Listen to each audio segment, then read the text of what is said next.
Shalom saudaraku, berjumpa kembali bersama dengan saya Pendeta Jakob Setio, masih dalam program Sapa Jemaat di Rumah. Kali ini kita akan bersatu bersama-sama, mari kita berdoa. Bapa kami rindu, firman-Mu sungguh memberkati kami, dan biarlah melalui renungan firman itu, kami semakin dikuatkan, diteguhkan di dalam pengiringan kami akan Engkau. Kami siap diberkati, terpujilah nama-Mu kekal selama-lamanya. Dalam nama Yesus kami berdoa, haleluya, amin. Firman Tuhan kali ini terambil dari Matius 5 ayat 13. Matius 5 ayat 13 berkata, "Kamu adalah garam dunia. Jika garam itu menjadi tawar, dengan apakah ia diasingkan? Tidak ada lagi gunanya selain dibuang dan diinjak orang." Saudaraku, Tuhan Yesus mengidentifikasi para muridnya sebagai garam dunia. Mengapa Tuhan menggunakan kata garam untuk mengidentifikasi para muridnya? Karena memang garam memiliki banyak manfaat bagi kehidupan umat manusia. Salah satunya adalah untuk memberi rasa dalam makanan. Itulah sebabnya ada istilah seperti sayur tanpa garam. Itu artinya hambar sama sekali. Oleh sebab itu, garam digunakan untuk memberi rasa agar makanan yang kita makan enak rasanya. Selain memberi rasa, garam juga memiliki fungsi yang lain seperti antiseptik, pengawet makanan, menjaga keseimbangan elektrolit, dan lain sebagainya. Dengan menggunakan kata garam, Tuhan Yesus sepertinya ingin memberitahu para murid-muridnya bahwa hidup orang percaya harus berguna dan berdampak bagi orang lain. Sama seperti garam, selagi bisa memberikan manfaat, maka kita harus berdampak. Sebab ada waktunya garam menjadi tawar. Saudaraku, hidup ini sangatlah singkat. Oleh karena itu, maknailah hidup ini dengan sesuatu yang berguna. Orang-orang yang memaknai hidupnya dengan sesuatu yang berguna adalah orang-orang yang bergairah dan senantiasa bersemangat dalam hidupnya. Mereka adalah orang-orang yang tidak bersedia dikalahkan oleh keadaan yang tidak mendukungnya. Bahkan mereka adalah orang-orang yang tidak bersedia dihentikan oleh masalah dan tantangan yang mencoba menghalanginya. Orang-orang seperti inilah yang saya sebut dengan orang-orang yang hidupnya digerakkan oleh tujuan yang jelas. Sama seperti seorang tokoh yang bernama Elizabeth Fry. Ia hidup di awal tahun 1800-an. Pada masa itu, kehidupan narapidana di penjara Newgate, London sangatlah memprihatinkan.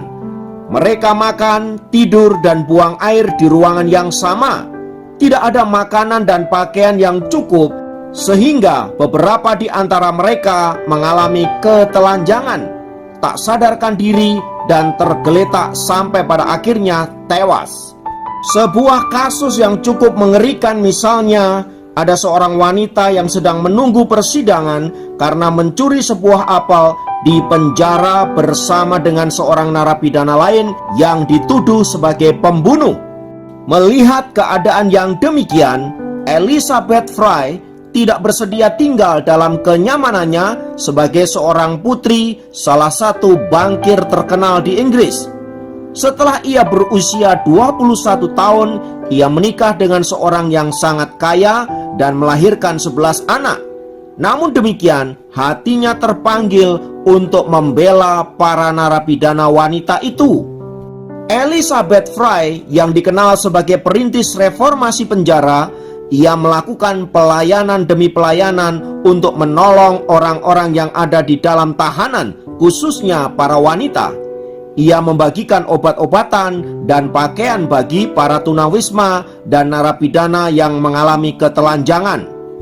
Ia juga kemudian membantu mendirikan sebuah sekolah perawat agar dilahirkan banyak perawat yang bisa menolong orang-orang yang ada di dalam kesakitan. Pada usianya yang ke-30, Elizabeth Fry berhasil mendapatkan izin untuk melayani para narapidana wanita di Newgate, London.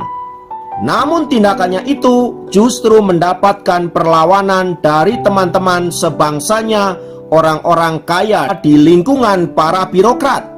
Namun Elizabeth Fry mengesampingkan perkataan yang tidak membangun tersebut. Fry tetap setia membacakan Alkitab bagi para narapidana yang akan menerima hukuman mati, mengajar menyulam, dan menolong mereka untuk menjalani hidup secara sehat. Dari tindakan Elizabeth Fry ini, saudara-saudara, pada abad 19, para pengamat menilai bahwa tindakan Fry ini telah membawa dampak mukjizat yang begitu luar biasa. Banyak wanita-wanita yang tadinya licik dan berbuat jahat telah bekerja dan menjadi wanita baik-baik. Tindakan Fry ini, saudara-saudara, tidak hanya mengubah orang-orang yang dilayaninya, namun juga mempengaruhi para pejabat di Inggris pada waktu itu. Mereka terinspirasi dan digerakkan oleh apa yang dilakukan oleh Elizabeth Fry.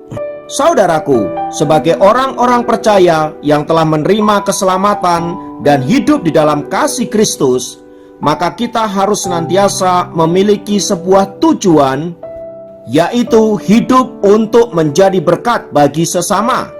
Sebagaimana pernyataan Tuhan yang tadi sudah kita baca dalam firman-Nya, bahwa kita orang-orang percaya dipanggil untuk menjadi saksinya, menjadi garam di tengah-tengah dunia, agar dunia yang kita hidupi ini menjadi penuh warna, dipenuhi dengan damai sejahtera dan sukacita. Pertanyaannya adalah, apa yang bisa kita lakukan agar kita bisa menjadi garam tersebut? Yang terpenting di sini adalah tindakan kita, sebab kasih tanpa tindakan itu bukanlah kasih. Oleh sebab itu, saudaraku, marilah kita mengambil peran masing-masing sesuai dengan kemampuan kita, agar melalui hidup kita dapat menjadi saksi Tuhan untuk menyatakan kuasa dan kasih-Nya di tengah-tengah dunia yang hari-hari ini sedang mengalami krisis kasih, sedang mengalami krisis sosial. Kiranya firman Tuhan ini meneguhkan dan menguatkan kita untuk senantiasa dapat menjadi saksi Tuhan dimanapun kita berada. Tuhan Yesus memberkati. Mari kita berdoa. Kuasa-Mu Tuhan boleh menguatkan kami, meneguhkan kami, agar olehnya kami dapat menjadi saksi-Mu di tengah-tengah dunia yang sedang membutuhkan kasih Allah. Kiranya kuat kuasa Allah Roh Kudus memampukan kami untuk senantiasa menyatakan kasih-Mu melalui tindakan-tindakan kami. Terpujilah nama-Mu kekal selamanya. Dalam nama Yesus kami berdoa. Haleluya. Amin. Demikian program Sapa Jemaat kali ini. Sampai jumpa dalam program Sapa Jemaat yang lain. Tuhan Yesus memberkati.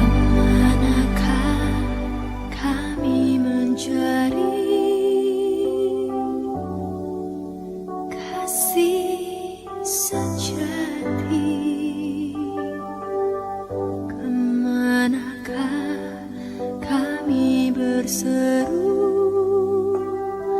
saat badai datang